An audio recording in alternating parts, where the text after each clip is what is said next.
If you're in your 70s or older and someone recently praised you for getting your blood pressure down to what's often considered the ideal range, numbers like 120 over 80, there's something important I want you to reflect on. In recent years, researchers studying adults over 70 have uncovered insights that don't quite align with the traditional targets many of us grew up hearing. One large study followed more than 15,000 adults for several years, and the patterns they found challenged the idea that the lowest possible blood pressure is always the safest option for people in later life. In the next several minutes, I want to walk you through what this research really showed, the range of blood pressure that was associated with the most stable long-term outcomes in older adults, and why typical targets may not always be the best goal after a certain age. I'll also share a very simple at-home check you can do in just a few minutes to understand how your body responds when you move from lying or sitting to standing. Because for many people, this is where the real risk begins. Before we go deeper, I'd like you to do something if you feel comfortable. Leave a quick comment with your age, just the number. It helps me understand who's watching because the guidance for someone 65 isn't always the same as for someone 85. And if you've ever had moments where the room seemed to shift when you stood up or you felt briefly unsteady, you can add a word like dizzy. You'll see why that matters in just a moment. Let me paint a picture of something that happens every day in clinics across the country. Imagine someone in their late 70s coming in for a routine visit. Their blood pressure reads around 145 over 86. The healthcare provider pulls up familiar guidelines, sees the recommended target, and quickly decides the number needs to come down. A medication is added. A few months later, the reading looks lower and more textbook. Another medication might even be added to bring it a little closer to what's considered optimal. On paper, this looks like progress. But here's what those guidelines don't always account for. That same individual might get up during the night to use the bathroom, and their pressure could shift dramatically, dropping far below what's comfortable or safe for them. When pressure falls too quickly as someone rises to stand, the brain can receive less blood flow for a moment. The room may feel like it tilts. A person might instinctively reach out to steady themselves but misjudge the distance. That's where the real danger appears, not in the number written on a medical chart, but in the sudden loss of balance that can lead to injuries, hospital stays, and long periods of recovery. Research published recently highlighted this issue, yet many people still haven't heard about it. The disconnect between what updated studies show and what is still widely practiced can leave older adults following targets that may not fit their physiology anymore. And what's even more surprising is that the research indicates something that may sound counterintuitive at first. For most of our lives, we hear the same message: lower blood pressure is better. And for younger or middle-aged adults, keeping blood pressure controlled does help reduce long-term health risks. But after your mid-70s, the body changes in ways that make blood pressure behave differently. And this means the best target isn't always the lowest one. The study found that older adults with systolic blood pressure in a moderate range, not too low, not excessively high, tended to have more stability, fewer episodes of dizziness, and better long-term outcomes than those whose numbers were pushed very low. That's because the cardiovascular system in later life isn't simply a slower or older version of what it used to be. It functions differently in several important ways. There are three key changes that influence how blood pressure behaves as we age, and understanding them can help you see why targets may need to shift over time. First, the arteries naturally become less flexible. When we're young, blood vessels expand and contract easily with each heartbeat. But later in life, they tend to stiffen. With stiffer arteries, the body sometimes needs a slightly higher baseline pressure to keep blood moving steadily, especially when we change position. Second, the body relies on sensors, tiny pressure detectors, that help stabilize blood pressure when we stand up. These sensors respond quickly when we're young, but with age, they often become less responsive. So if your resting blood pressure is already on the lower end and your sensors react more slowly, standing up can cause pressure to drop more sharply than expected. Third, as we age, the way the body processes medications changes. A dose that's perfectly reasonable for someone in middle age may feel stronger for someone in their late 70s because the body clears it more slowly. This can lead to pressure dropping lower than intended. These natural changes don't mean something is wrong. They simply mean the body requires a different approach, one tailored to how your system works now, not how it worked decades ago. Now let's take a closer look at what the recent research actually showed, because the details truly matter. The study that drew so much attention followed more than 15,000 adults over the age of 75 for several years. These weren't selectively chosen individuals in perfect shape. They included people with a variety of health conditions, some living with diabetes, some with a history of heart issues, some with previous circulation problems, and many with different levels of daily activity and strength. In other words, it reflected the real world. The researchers monitored average blood pressure over time and compared it to the outcomes people experienced. To make sense of the data, they divided participants into several groups based on their systolic pressure. One group consistently measured below 120. Another hovered between 120 and 130. Another fell between 130 and 140. A fourth group was between 140 and 150, and the final group remained above 150. Here's what stood out. The group with the most stable long-term outcomes wasn't the group with the lowest numbers. It wasn't the group that met the familiar 120/80 standard. Instead, it was the group with a systolic pressure in the moderate range, roughly between 130 and 140. These individuals tended to have fewer falls, fewer sudden drops in pressure, and better overall stability. Those whose pressure was consistently below 120 faced more challenges. They were more likely to experience dizziness when standing, more likely to have episodes where pressure dropped too low for comfort, and more likely to face complications that came from that lack of stability. And while high blood pressure can also bring concerns, the surprising part was that very low readings in later life seemed to carry their own set of risks. The clearest message from the research was simple. Extremely low pressure is not always ideal for older adults, just as extremely high pressure isn't ideal either. The safest zone lies between the two.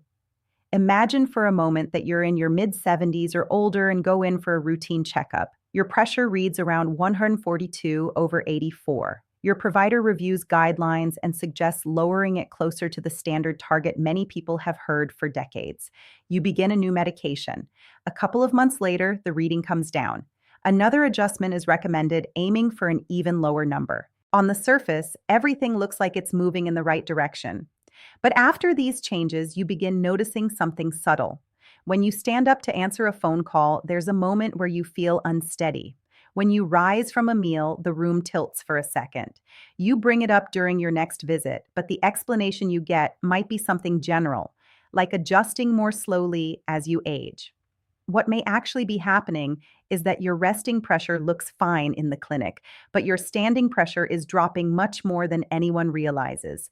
That sudden shift, even if you don't always feel it strongly, means your brain may not be getting consistent blood flow during those moments of standing, and those moments add up. This pattern happens far more often than most people know, and the reason it matters so much is because a sudden drop in blood pressure when standing is linked to a higher risk of imbalance. It's not about the number on the chart, it's about how your body handles real-life movement. The good news is that this is something you can check for yourself at home, and it doesn't require anything more than a standard home blood pressure monitor. There's a simple 3-minute check that can reveal whether your pressure shifts more than it should when you stand. It's called an orthostatic measurement, but don't let the term intimidate you. The process is straightforward. You lie down for a few minutes, check your pressure, then stand up and check again right away.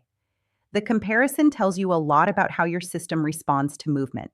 If the top number drops by 20 or more points, or the bottom number drops by 10 or more, it's worth noting. This doesn't automatically mean something is wrong, but it does mean your pressure might be shifting in ways your provider needs to know about, especially if you're already taking medications meant to lower your numbers. Let's talk through an example to make this clearer. Imagine your pressure while lying down is 125/78. That looks balanced. But when you stand up, it shifts to around 98/64.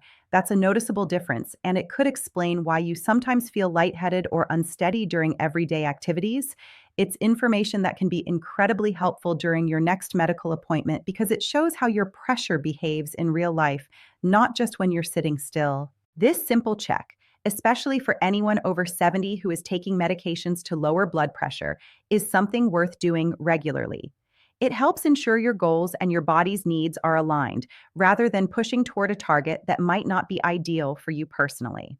Now, let's talk about something many people over 70 never hear clearly explained: the idea that blood pressure targets should be adjusted based not only on age, but also on overall strength, daily function, and the presence of other health considerations. Numbers that were ideal in your 50s may not be the best goals once you reach your late 70s or 80s. And that's not a sign of decline. It's simply your body's way of operating differently with time. Current research offers helpful guidance for different age ranges, but it's important to remember these are starting points, not strict rules. Everyone's situation is unique, which is why conversations with your provider should focus on your personal history, your symptoms, and your daily lifestyle. For adults between about 65 and 74 who are generally active and without major complications, a systolic range, meaning the top number, between 130 and 140, often aligns with more stable outcomes. This range supports the cardiovascular system while still providing consistent circulation to important organs. For adults between roughly 75 and 84 who remain stable overall, the evidence leans toward a slightly higher range, around 135 to 145 systolic. This takes into account increased arterial stiffness and the slower response of pressure sensors in the body. For adults over 85, or for anyone who experiences frailty regardless of age, a range around 140 to 150 is often more appropriate. At this stage, the goal often shifts toward maintaining balance, clarity, and daily independence rather than aiming for a younger person's target. Let's also talk briefly about diastolic pressure, the bottom number. In older adults, it generally should not fall too low. A typical safe window for the diastolic number is somewhere around 70 to 85. When it consistently dips much below 65, especially below 60, it may reduce the amount of circulation the heart itself receives during the resting phase. That's something worth bringing up at your next visit, even if the systolic number appears fine. Now, imagine someone in their early 70s who is living with type 2 diabetes and previously experienced a heart-related event several years ago. Their blood pressure reads around 148 over 86. Should they aim for extremely low targets? Probably not. But should they stay where they are? That may not be ideal either. For someone with this background, a target somewhere around 130 to 135 systolic may provide balance, enough reduction to support cardiovascular health, but not so much that it increases the chance of dizziness or sudden drops when standing. What matters most is how changes are made. Any adjustment, especially if someone is sensitive to medications, should be taken slowly, with time to see how the body responds. Each time a dose is changed, symptoms should be monitored carefully.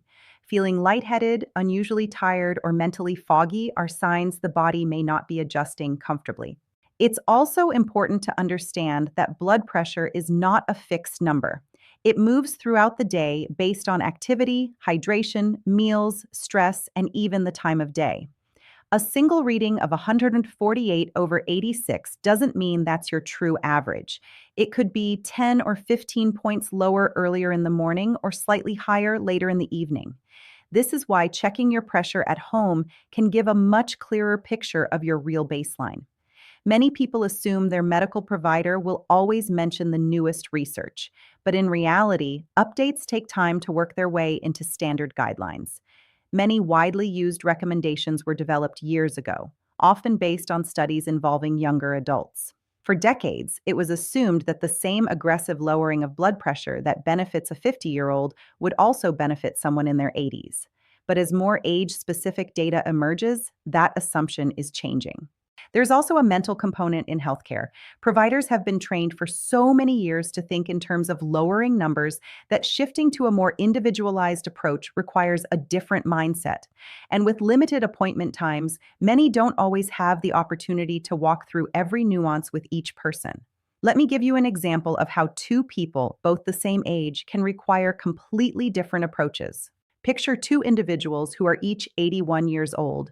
The first person lives independently, stays reasonably active, but manages several ongoing health issues, perhaps mild heart concerns, reduced kidney function, or joint discomfort. Their blood pressure reads 158 over 88. Their provider sees that number and considers lowering it, but doing so aggressively could have consequences. Pressure that drops too quickly when standing, circulation that becomes less stable, or added strain on the kidneys. In a case like this, gentle changes or lifestyle adjustments may be the most supportive starting point. Now imagine another person, also 81, who feels strong, plays golf regularly, walks without difficulty, and has few medical concerns. Their reading is exactly the same, 158 over 88, but their overall strength and daily function are completely different. This person might respond well to modest adjustments or even simple lifestyle improvements without medication. Same age, same numbers, but two entirely different paths. This is why a one-size-fits-all approach doesn't work, and why understanding your own body's responses is so important. Now let's shift toward the practical steps you can start using immediately, because understanding the idea is important, but knowing what to do with that understanding is what truly helps you take control of your well-being.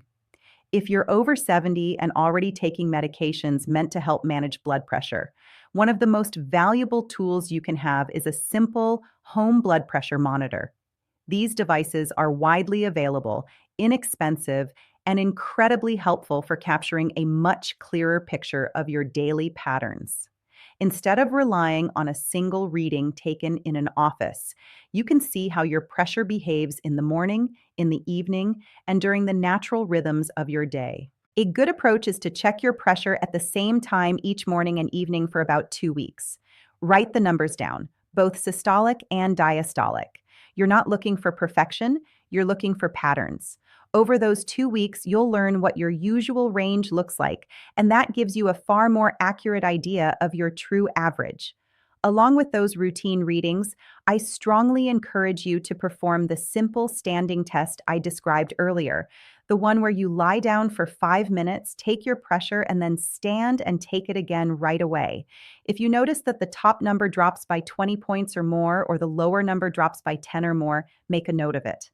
This doesn't automatically mean there's a serious issue, but it does mean your body may be reacting strongly to position changes. Next, I want you to pay attention to your symptoms, not just numbers. Sometimes the body tells you something long before a device does. For example, do you ever feel lightheaded when you stand up? Do you sometimes feel unusually tired or mentally foggy throughout the day? Have there been moments when you needed to reach out to steady yourself? These kinds of experiences are important signals that your pressure may be dipping lower than your system is comfortable with, even if traditional readings look fine. If you've experienced any of these sensations, write them down in the same log where you're recording your daily pressure. Then, when you schedule a checkup, bring that information with you. You'll be surprised how helpful it can be for your provider when determining what target range truly fits your needs. Now let's talk about your next appointment. I want you to feel empowered to have a real conversation about your blood pressure goals instead of simply accepting one universal number for everyone. When you discuss your readings, bring your 2-week log. Bring your standing measurements. Explain how you've been feeling throughout the day. These pieces of information help create a clearer picture of what's actually happening. If you're taking medications and experiencing side effects like dizziness or fatigue, don't ignore them. Many people assume these sensations are just part of getting older, but often they're signals that your body may want a gentler approach. Medication doses can be adjusted. Sometimes the type of medication can be changed, and in some situations, the target range itself can be updated to better support your daily stability. It's important to understand something most people aren't told. Managing blood pressure in older adults is not about forcing numbers down as low as possible. It's about finding the range where your body functions at its best, where you feel steady when you stand, clear when you move through your day, and confident in your balance and energy. You now know why your targets may need to be different from those of someone younger. You understand that your body's sensors respond more slowly with age, that arteries naturally stiffen, and that medications can linger longer in your system. These aren't problems, they're simply realities of aging, but they do mean your goals deserve to be personalized. Let me leave you with a simple truth. You are not meant to fit into someone else's numbers. Your blood pressure goals should be shaped by your age, your daily life, your overall strength, and how your body feels, not just by a chart meant for people decades younger. Now that you understand the bigger picture, let's bring everything together and turn it into clear, actionable guidance that can support you right away. You've learned that the ideal blood pressure range changes with age, and that the goals commonly given to younger adults don't always translate well for someone in their 70s, 80s, or beyond. You've also learned that the most important measure isn't just the number you see while sitting in a chair at a clinic. What matters just as much is how your pressure behaves when you move, especially when you stand. You now know that a moderate systolic range, often between about 130 and 145 for many older adults, tends to support the most stable long-term outcomes. Not too low, not uncomfortably high, but balanced. You also know that very low readings can sometimes lead to sensations of lightheadedness or instability, which can affect safety and independence. And you know that extremely high readings can carry their own risks as well. You've also seen why your daily stability matters more than a single reading taken in a calm, seated moment. A sudden shift in pressure when rising from a chair or from bed may be the very thing that explains those brief moments where the room seems to shift or your footing feels a little less secure. And you have a simple method, the lying to standing measurement, to help identify these shifts on your own. Let's turn these insights into a set of practical steps you can begin right away. First, if you haven't already, consider getting a home blood pressure monitor. It doesn't need to be expensive. Checking your readings consistently, twice a day, for a couple of weeks, gives you a far better sense of how your pressure behaves over time. Second, perform the standing test at least once every week or two. Write down the numbers and any sensations you experience when you stand up. This information can be incredibly valuable. Third, take note of your symptoms. Not everything worth paying attention to shows up on a device. If you ever feel lightheaded when standing, unusually tired during the day, or mentally foggy without explanation, those are meaningful signals that deserve attention. Fourth, schedule time with your provider specifically to talk about blood pressure goals that fit you personally. Don't hesitate to bring your home readings, your standing test results, and your notes about how you've been feeling. These details help shape a target range that supports your unique needs. Fifth, if you're taking medications and noticing changes in your energy, clarity, or balance, speak openly about it. Adjustments can be made, and they often make a meaningful difference in your day-to-day comfort. Now, here's the part many people don't realize. You now hold information that most adults your age have never been told. You understand why older adults may do better with slightly higher targets than the traditional standard. You understand why extremely low pressure can sometimes create more challenges than benefits. And you understand how to check your own stability at home with a simple 3-minute method.